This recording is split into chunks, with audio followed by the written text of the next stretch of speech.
দখল দূষণে মৃতপ্রায় পাবনার রত্নাই নদী খনন কাজে দুর্নীতি ও অনিয়মের অভিযোগ উঠেছে। স্থানীয়দের দাবি, টেন্ডারের শর্ত না মেনে অবৈধ দখলদারিত্ব বহাল রেখেই এ কাজ করছে পানি উন্নয়ন বোর্ড। নদীর দুই পাড় সঠিকভাবে বাঁধাই না করায় তীব্র ভাঙন ঝুঁকিতে পড়েছে শতাধিক বসতবাড়ি।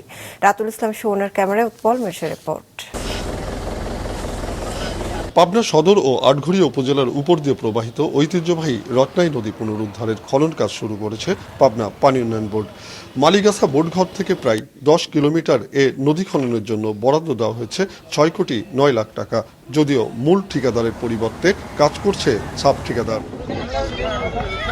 কাজ শুরুর পর থেকেই উঠেছে নানা অনিয়ম ও দুর্নীতির অভিযোগ।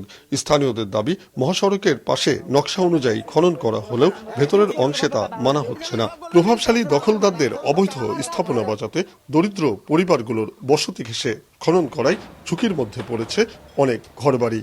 না হলে দুইটি পরিবারের জন্য আজকে না হলে 2-300 বাড়ি ঘর ভাঙে জোলার ভিতরে নামে আসতেছে। আমরা চাই যে পানি যেখান দিয়ে যথাস্থান দিয়ে প্রবাহিত হবে এবং যে দিক দিয়ে পানি প্রবাহিত হওয়ার কথা সেই প্রবাহের যে প্রতিবন্ধকতা সেইগুলি দূরীকরণ করা হোক। ভুক্তভোগীরা জানান, উত্তোলিত মাটি দিয়ে দুই পারে শক্ত করে বাঁধ তৈরির কথা থাকলেও তা মানছে না ঠিকাদারি প্রতিষ্ঠান। ফলে ভিটে মাটি হারানোর ঝুঁকিতে রয়েছে নদী পাড়ের শতাধিক পরিবার।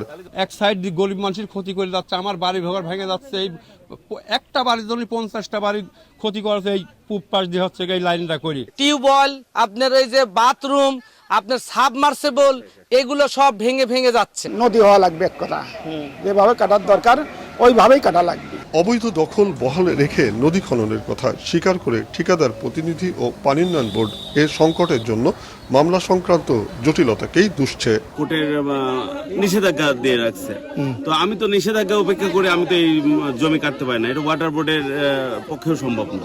500 মিটার অংশে মামলা সংক্রান্ত জটিলতার কারণে সেই জায়গাতে আমরা কাজ করতে পারতেছি না। এখন আপাতত সাইট বন্ধ আছে, আমরা মামলা নিষ্পত্তির ব্যবস্থা করছি। মামলা নিষ্পত্তি হলে আমরা অ্যাজ পার ডিজাইনে কাজ করব। প্রকল্প এলাকা পরিদর্শন করে সংকট সমাধানের আশ্বাস দিয়েছেন জেলা প্রশাসক। আমি পানি উন্নয়ন বোর্ড সহ যারা এটা বাস্তবায়নের মূল দায়িত্ব পালন করছে তাদের সাথে আমি কথা বলবো। এই ধরনের প্রবলেম যেখানে অ্যারাইজ করতে পারে অ্যাডভান্স যাতে আমরা স্থানীয় স্টেক হোল্ডার যারা রয়েছে তাদেরকে নিয়ে যাতে আমরা কথা বলে দেন, যাতে আমরা এটি বাস্তবায়নের দিকে যাই। তবে নদীর জায়গা পুনরুদ্ধার ও সিএস রেকর্ডের ভিত্তিতে নকশা অনুযায়ী খননের দাবি স্থানীয়দের। উৎপল মির্জা, মাছরাঙা সংবাদ, পাবনা।